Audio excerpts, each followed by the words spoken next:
안녕하세요. 워런 버핏처럼 매일 신문을 박전무와 함께 읽으면서 투자의 고수가 됩시다. 웜의 신박 오늘 10월 2일 수요일입니다. 수요일 맞죠? 월요일 아닙니다. 그죠? 네. 아침에 회의를 해놓고도 좀 헷갈리네요. 오늘이 수요일. 네. 맞습니다. 여기, 여기 나와 있네요. 10월 2일 수요일. 오늘 좀 빨리 한번 해보도록 하겠습니다. 삼전 현대차 망하지 않았으면 한다라고 적어주시고, 그리고 11월 말일부터 불장 올까요? 라고 했는데, 네, 저는 온다고 생각합니다. 그러니까 이번 10월 마지막 조정 너무 겁내지 마시고요. 네, 그리고 PBR 0.9 잘 이용하시면 될 것 같습니다. 아이고, 우리 빨강머리 앤님이 파란 하늘 아래 억새꽃이 신이 주신 선물입니다 하면서 제게는 전무님도 신이 주신 선물입니다 라고 해주셨습니다. 아유, 감사합니다. 어, 옛날에는 신앙심이 없다가 나이가 들면서 하나하나 이제 신이 있다라는 것을 이제 알게 되다 보니까 언제부터인가는 저희 직원들도 마찬가지고 뭐 이렇게 채슬리 TV나 아니면 방송이나 강연을 통해서 만나게 된 분들이 있잖아요. 다 하나님이 맺어주신 인연이다. 저는 좀 그런 생각이 요즘은 많이 확고하게 들고 있습니다. 그래서 우리 빨강머리 앤님을 비롯해서 바로 밑에 복덩이 주신님 지난번에 한번 찾아오셨었는데 다 신이 맺어주신 인연이다 저는 생각합니다. 또 이쁜 매주님이 채슬리 빠순이라고 해주셔서 감사합니다. 네. 다음에 언제든지 주말이든 어제 오후에 와서 점심 먹고 사무실 들어와가지고 새벽 2시에 갔거든요. 웬만하면 사무실에 있습니다. 그래도 혹시 모르니까 784에 3520번 전화 먼저 한번 주시고 네, 찾아오시면 좋을 것 같습니다. 네, 여의도 갑자기 뭐 여의도 오실 일이 있는 분들은 전화 한번 주시고 방문하시면 됩니다. 우리 보리님이 지난 9월 달에는 얼마 예상하셨나? 아침에 안 그래도 좀 궁금했었거든요. 근데 2600도 쓰셨네요. 2593으로 끝났는데, 대단하십니다. 네. 오늘은 또 얼마 10월장 전망하셨는지 정말 궁금하네. 이 잘 맞춘 사람이 잘 맞추는 거거든요. 저보다 낫습니다. 우리 포리님, 저보다 낫습니다. 네. 조르주 무스타키님의 그 노래 꼭 들어보도록 하겠습니다.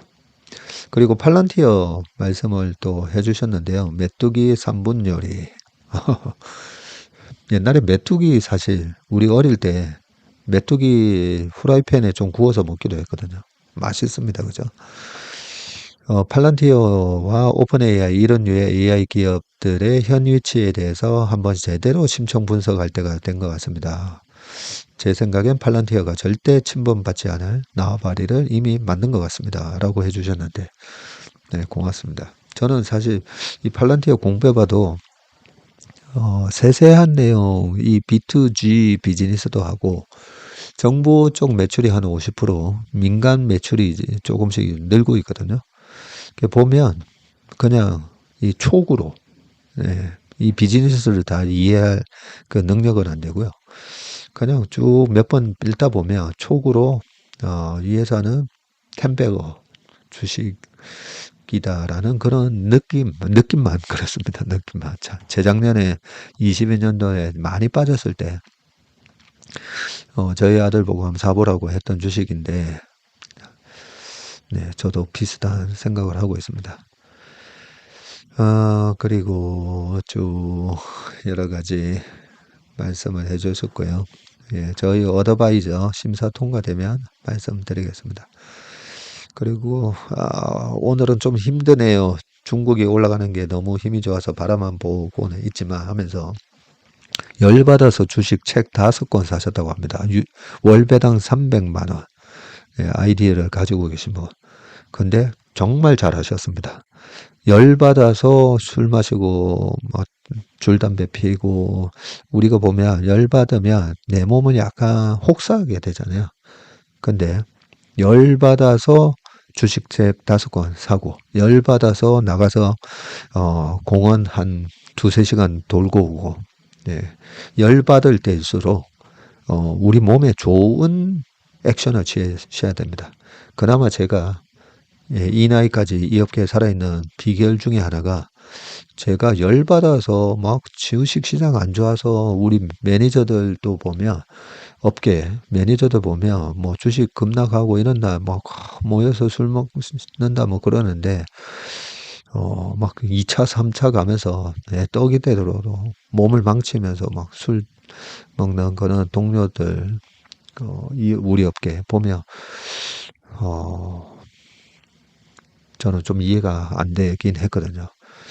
저렇게 인사불성 되도록 술 마시는 게 그 해결이 되나 뭐 이런 생각도 가끔 했었는데 열받을 때일수록 우리가 인생 살면서 리스크 관리 중에 하나가 뭐 우리가 생각한 대로 다 되는 게 어디 있겠습니까? 그죠? 생각한 대로 되는 게 어떤 성공하신 분의 글에도 보면 내가 계획한 대로 다 된 게 50%가 안 되는 것 같다. 그런 얘기를 적어 놓으시거든요. 예, 제가 봐도 실제 그렇습니다. 우리가 계획한 대로 다 된 것 같습니까? 절대 그렇지 않습니다. 근데 계획한 대로 안 됐을 때, 내가 어떻게 거기에 대해서 대응을 하는가, 어떻게 그걸 퍼셉션을 가져가고, 그걸 또 어떻게 긍정적으로 승화시키는가, 예, 그게 저는 중요하다는 생각이 듭니다. 그리고 삼성전자 망한다고 남편이 말하던데요. 심각한 건가요? 라고 하셨습니다. 그 남편분이 랑스미엘 님이신데 남편분이 그동안에 다 잘 맞추셨으면 네, 남편분 말 들으시면 되고요.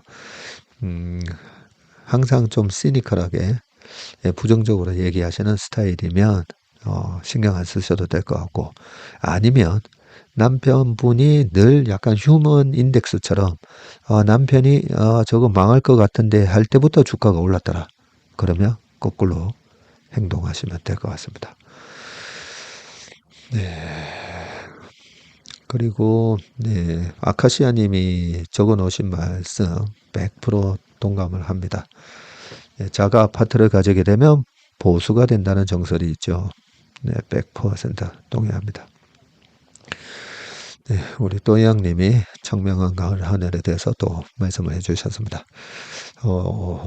이 댓글 읽는 것도 참 이 마음이 힐링이 돼가지고요. 읽다 보니까 너무 기분이 좋아서 2번씩 읽은 것 같습니다. 자, 이제 숙제해야죠. 예, 신문기사 읽어보도록 하겠습니다. 자, 첫 번째, 그 주식 투자 하시면서 제일 중요한 거는 사실 이 우리나라 수출 실적 체크하는 겁니다. 여러 번 말씀을 드렸었죠. 자, 9월 실적이 어떻게 나왔는지 한번 보겠습니다.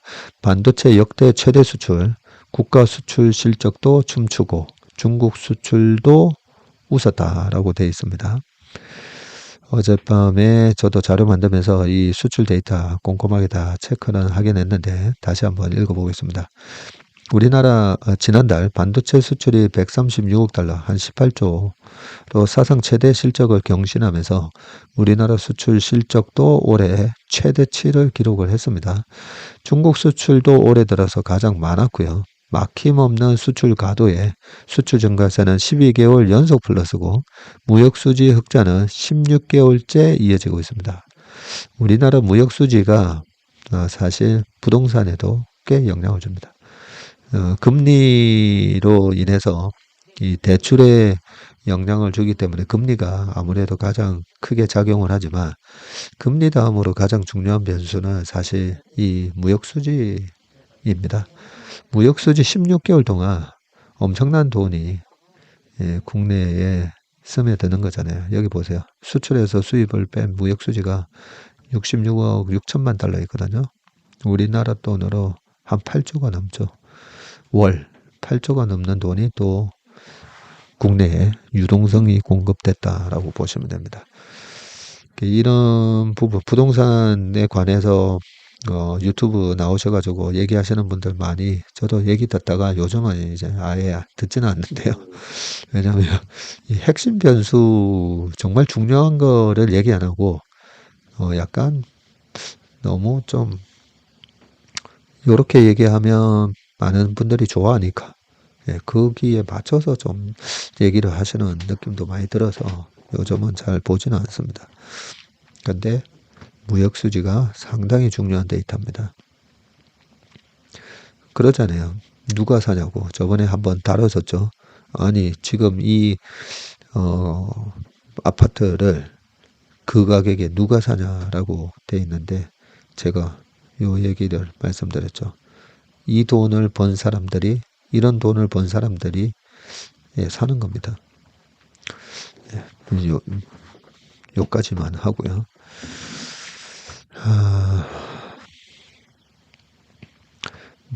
밑에 쭉 내용들 보면요. 15대 주력 수출 품목 중에서 반도체, 무선 통신기기, 컴퓨터, 자동차, 선박, 바이오 헬스 등 6개 품목 수출이 증가했고, 그러면 나머지 9개 품목은 감소했다라는 걸 알 수가 있죠. 반도체는 작년 동월 대비해서 37.1% 올랐습니다. 근데 지난달에 한 38%였나요? 지지난달까지는 50%대 증가 유지하다가 지난달에 8월달에 30%대로 딱 떨어지니까 이제 반도체 수출 증감률이 꺾였다 하면서 그때부터 모건 스탠리의 반도체 매도 리포트도 나오고 그런 부분인데 9월, 10월, 10월, 11월, 11월로 가면서 제가 봤을 때 요 수치보다 40%대 위로 한번 나올 것 같은 느낌이 살짝 듭니다. 밑에 계속 한번 보겠습니다. 여기 보면 D램 고정가 DDR4 8GB가 전년 대비해서 31%나 올랐어요. 많이 올랐다 그죠? 그리고 낸드도 고정가가 14% 상승을 한 게 반도체 가격 상승 요인입니다.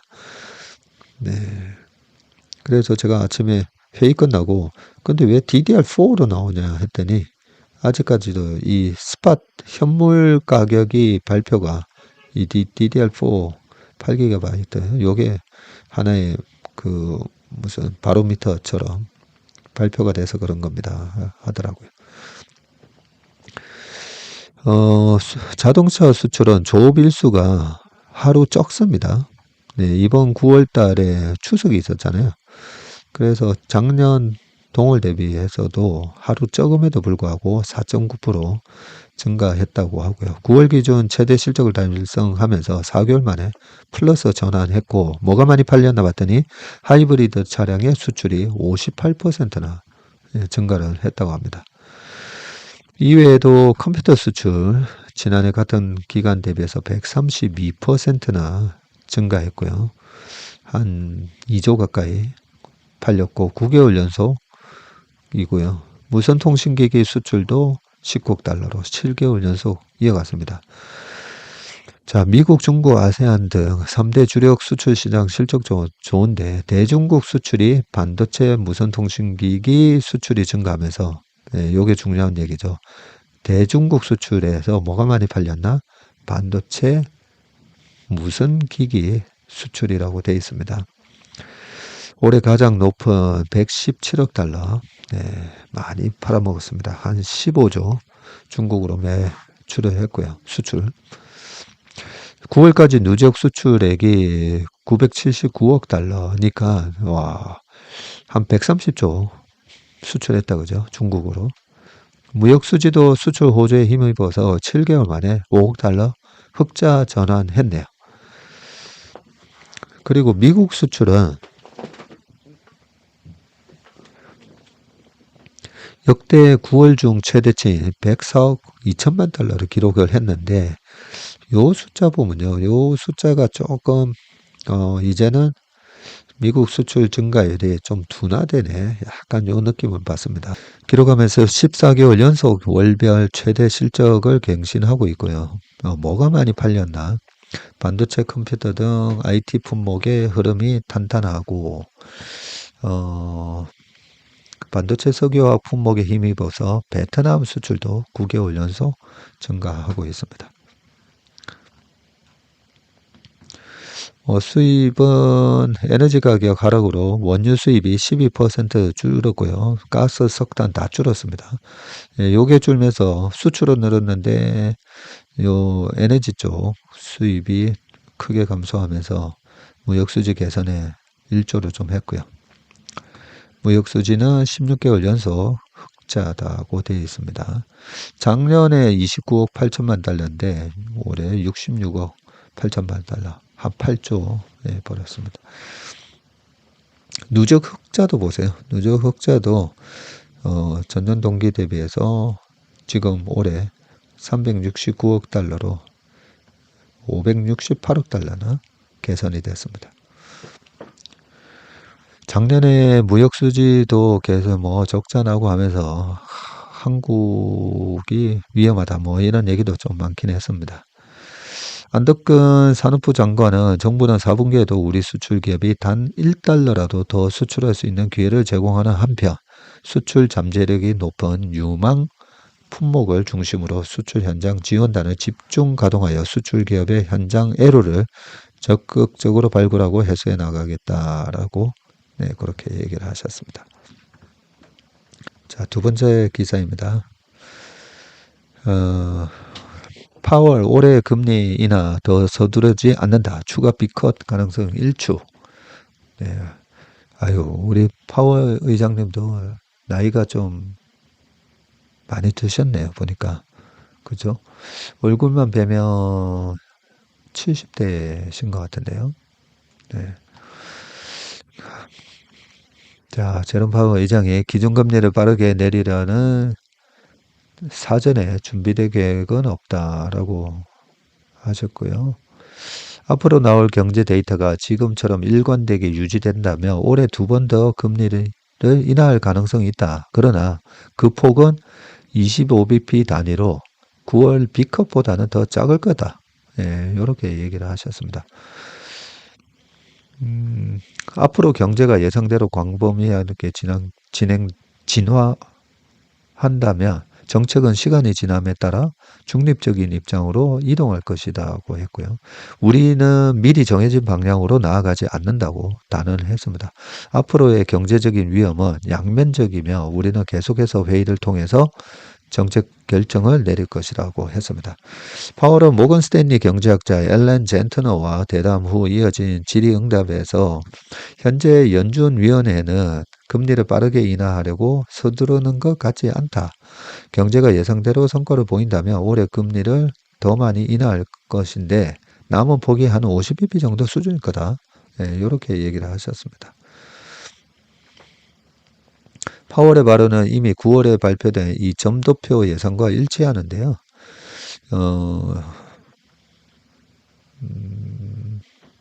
네.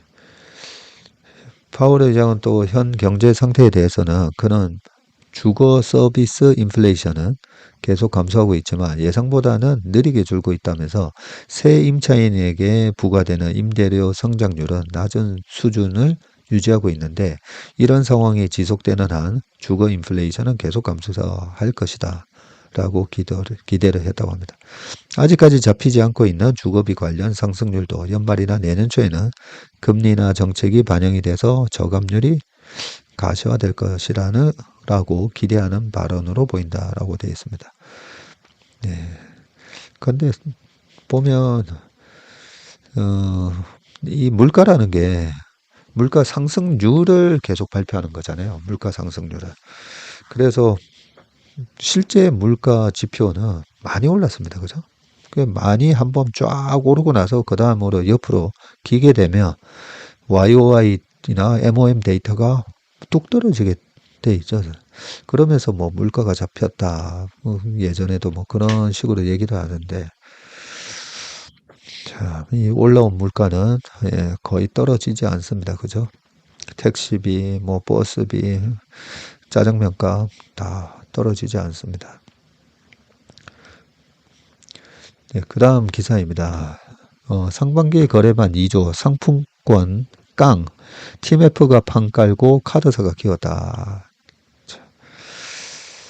네, 이 기사를 일단 읽고 우리가 투자를 하거나 인생을 살아가면서 그죠?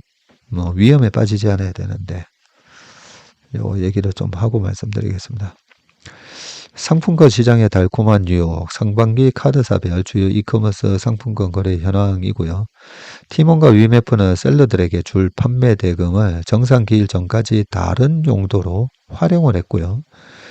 원래는 티몬 위메프의 상품권을 팔면 그 돈이 들어오고 그걸 그 셀러들한테 정상 기일에 줘야 되는데 다른 용도로 활용을 했고요.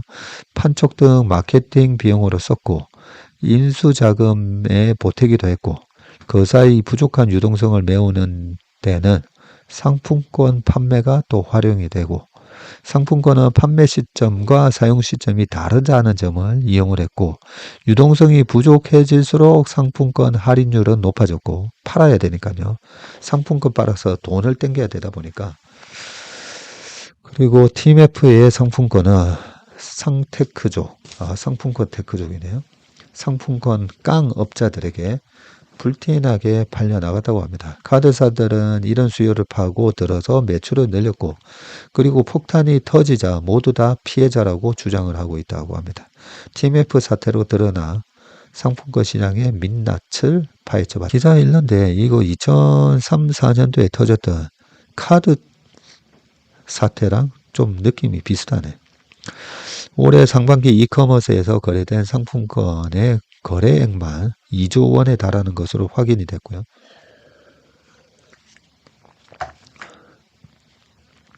일부 카드사는 상품권 깡 위험에도 거래 확대를 위해 적극적으로 마케팅에 나선 정황도 드러났습니다. 금융당국의 관리 부재 속에 상품권 시장의 거품이 커졌고 TMF 사태의 내관이 됐다는 지적이 나옵니다. 네. 상품권 올 상반기에 2조 120억인데 그중 절반 이상이 TMF에서 거래가 됐다고 하고요. 상반기 카드사별 이커머스 상품권에 대한 결제액인데 이 상품권을 사기 위해서 또 카드를 긁어서 상품권을 사게 되면 카드사는 어쨌든 거래 금액이 늘고 거기에 따른 카드 수수료 챙기니까 그죠. 롯데카드 5,800억, BC카드 3,400억, 그리고 신한카드 3,000억, 삼성카드 3,000억, 현대카드 2,400억, 국민카드 1,248억. 의외로 국민카드가 비중이 낮고 롯데카드가 비중이 꽤 크네. 롯데카드의 카드계 순위는 5위에 불과한데 상품권 결제액이 가장 컸다 그죠?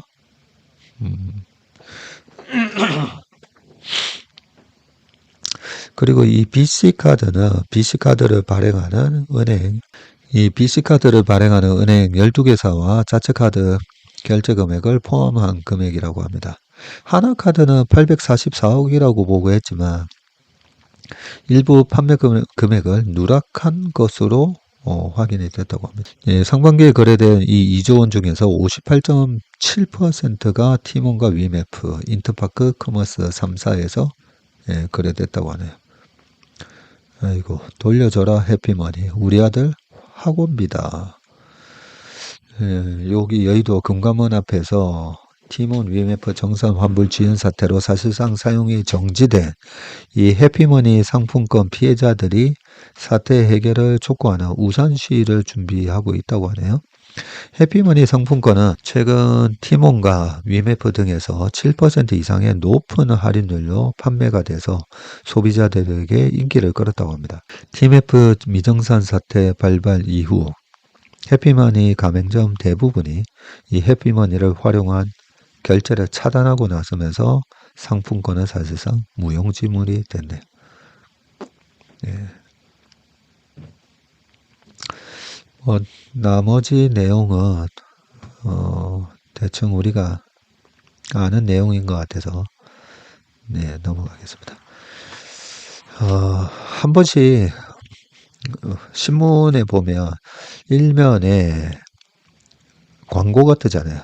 무슨 속초에 무슨 호텔 뭘 하면 연 12% 보장, 3년 동안 보장, 뭐 이런 것들도 있고, 그리고 동네에 피트니스 센터 이런 것도 보면 1년에 1년에 뭐 30몇만 원? 와, 이러면 이게 뭐 한 달에 2만 원꼴도 안 되네. 그런 것들도 있잖아요. 예, 근데 그런 거에 제가 거의 그래도 걸려들지 않은 게 예전에 제가 아픈 추억이 있지 않습니까? 네, 대학교 때 어머니가 돈 찾아오라고 했었는데 그 돈 찾으러 은행 갔다가 나오면서 어떤 아저씨가 저보고 이거 카메라 한번 보라고 공장에서 빼온 건데 싸게 판다고 그러면서 그때가 1990년이었네요. 그 35년 전에 10만 원을 거금 10만 원을 주고 엉터리 장난감 카메라 사 가지고 와서 어머니한테 일주일 내내 한 달 내내 혼난 것 같아요. 예. 나중에는 제가 어머니 이번 일을 계기로 앞으로 더 큰 손해를 입는 그런 일은 없도록 할 테니까 이제 좀 그만 좀 야단치세요 했던 기억이 납니다. 그 이후로 세상엔 공짜가 없고 이상하게 싸다 이런 거는 무조건 의심하고 보는 경향이 있고 의심하면서 아예 그냥 안 보는 게 맞습니다.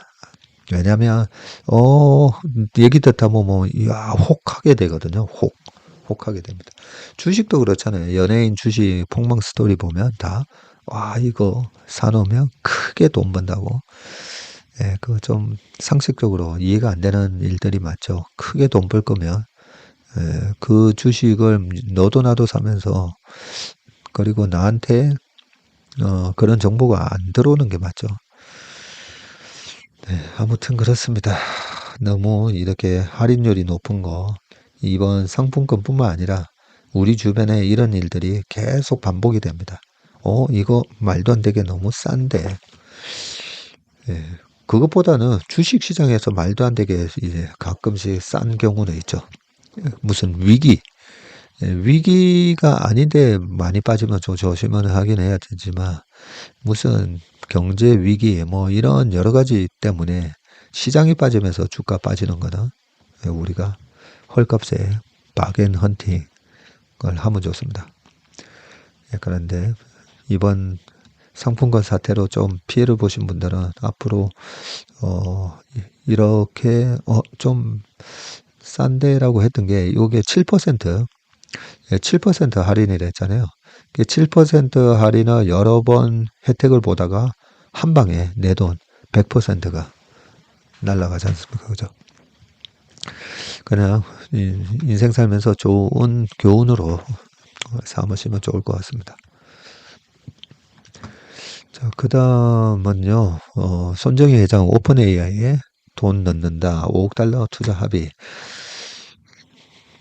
자, 이쪽 계속 이 큰 손들이 지금 어떻게 액션을 하는지 잘 봐야 됩니다. 손정희 회장이 이끄는 일본 소프트뱅크가 챗GPT 개발사인 오픈 AI에다가 5억 달러, 한 6,600억을 투자하네요. 오픈 AI에 투자하는 건 이번이 처음이라고 합니다. 소뱅의 자회사의 이 비전 펀드이죠. 네, 비전 펀드가 오픈AI가 진행 중인 투자 라운드에 참여하기로 합의를 했다고 합니다. 오픈AI의 지금 기업 가치는 한 200조 정도로 평가받고 있고요.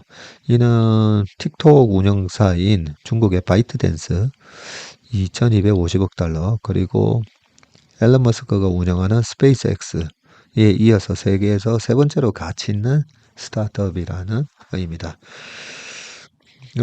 현재 오픈 AI가 최대 한 65억 달러, 한 8조 6천억에 달하는 자금을 모집을 목표로 투자 라운드를 진행하고 있고요. 그러면 지금 200조 평가를 받고 있으니까 200조에서 요 8조 정도가 들어오면 실제로 한 4%밖에 안 된다 그죠? 248 하니까. 그러니까 기존 주주에 희석되는 게 그렇게 크지는 않고 이래서 그 시가총액이 큰 게 중요한 겁니다. 시가총액이 커야 기업들이 자금을 조달할 때 지분 희석이 그만큼 덜 되니까요. 10월 첫째 주에 마감될 예정이고 기존 투자자인 마이크로소프트가 10억 달러를 추가 투자하기로 했네요. 엔비디아도 지금 현재 투자 참여를 저울질하고 있다고 합니다. UAE와 같은 세계적인 벤처 투자자들도 참여할 것으로 그렇게 알려져 있다고 합니다. 소뱅이 적극적인 투자를 통해서 AI를 차세대 비즈니스 전략 핵심으로 삼는다는 계획이고요. 오픈 AI 투자 참여에 앞서 지난 6월에는 AI 검색 엔진 스타트업인 퍼플렉시티에 또 260억을 투자를 했고 지분을 보유한 영국의 반도체 설계 기업 ARM을 통해서 대량 정보를 처리할 수 있는 AI 반도체도 구상 중이라고 하네. 손 회장은 지난 6월 주주총회에서 AGI는 3에서 한 5년 이내 그리고 초인공지능 ASI는 10년 이내 등장할 것이라고 하면서 AI 시장에 관심을 직접적으로 드러내기도 했네요. 이번 오픈 AI 투자는 소뱅의 미래 사업 확장을 위한 포석으로 앞으로 데이터 센터, 로봇 등 AI 사업 생태계 구축을 위한 투자 속도가 빨라질 가능성이 높다고 니혼게이저의 신문이 진단을 했습니다. 이런 거 보면 계속 이 돈이 계속 더 몰리고 있습니다. 그죠? AI에 대한 캐즘 얘기도 있었지만 전혀 그렇지 않습니다. 네. 자, 전해전대 이 고려아연 자사주 분수령으로 돼 있는데 지난번에 SM 있었고 한진칼이 있었고 거슬러 올라가면 94년, 5년, 6년 96년, 7년에 있었던 미도파 적재적 M&A 사건도 있었다고 말씀을 드렸습니다. 그래서 우리 주식시장에 이 적재적 M&A가 앞으로 더욱더 잦아질 것 같습니다. 그래서 이 내용을 좀 어떤 식으로 이렇게 전개가 되는지 공부를 좀 해두시면 이런 적재적 M&A 사례가 생겼을 때 투자의 기회로 그걸 헤지펀드에서 이벤트 드리븐 전략이라고 하거든요. 적재적 M&A에 대한 이벤트가 생긴 거잖아요. 네. 그래서 공부를 조금 하는 차원에서 한번 보겠습니다. 지금 이 자사주 매입 여부와 관련한 분수령 단계에 접어들었는데 MBK와 영풍 측이 서울중앙지법에 제기한 고려아연의 자기주식 취득금지 가처분 신청 결과가 2일 나올 전망이고 오늘이네요. MBK 영풍의 공개 매수 기간인 4일까지 고려아연이 자사주를 취득할 수 없도록 해달라는 요청에 대한 법원 판단 시점이 임박한 것입니다. 오는 중으로 나오겠다, 그죠? 그리고 고려아연은 내일 오전 이사회를 열어서 이 가처분 신청 기각과 인용, 부분 인용 등 각 판결 시나리오별로 의안을 의결해 두고 법원 판결에 따라 대응한다는 계획입니다. 오는 4일까지 자사주 취득을 못하게 해달라는 신청이 인용 혹은 부분 인용이 될 경우에도 블라블라 하기로 돼 있다고 하고요. 이 경영권 분쟁 시작 단계부터 고려아연의 자사주 취득 여부는 분쟁의 최대 변수 중 지금 하나인데요. 방어를 하는 최 회장 입장에서는 고려아연의 자사주 취득이 대항 공개 매수보다 실질적인 방어 수단이 되기 때문인데요.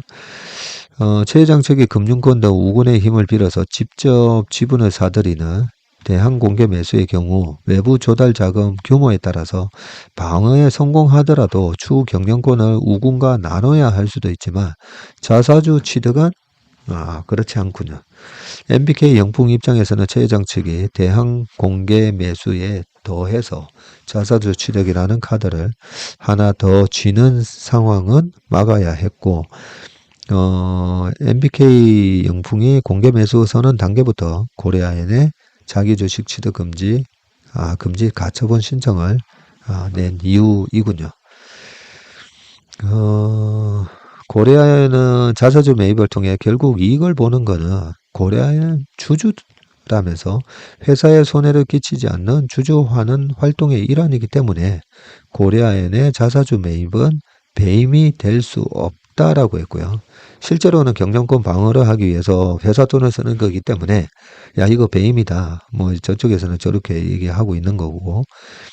그래서 법원이 가처분 신청을 기각할 이유가 충분하다는 뜻이고요. 고려아연은 법원의 기각 판단이 나오면 즉각 이사회를 통해서 자사주 매입 결정을 내리고 대응에 나설 예정이라고 합니다. 야, 하여튼 뭐 자사주가 됐든 뭐 공개 매수가 됐든 일단 양측은 어떻게든 어떤 식으로든 주식을 더 사야 되는 상황입니다. 그리고 고려아연은 자사주를 취득하게 되면 이를 전량 소각하겠다는 방침도 밝혔고요.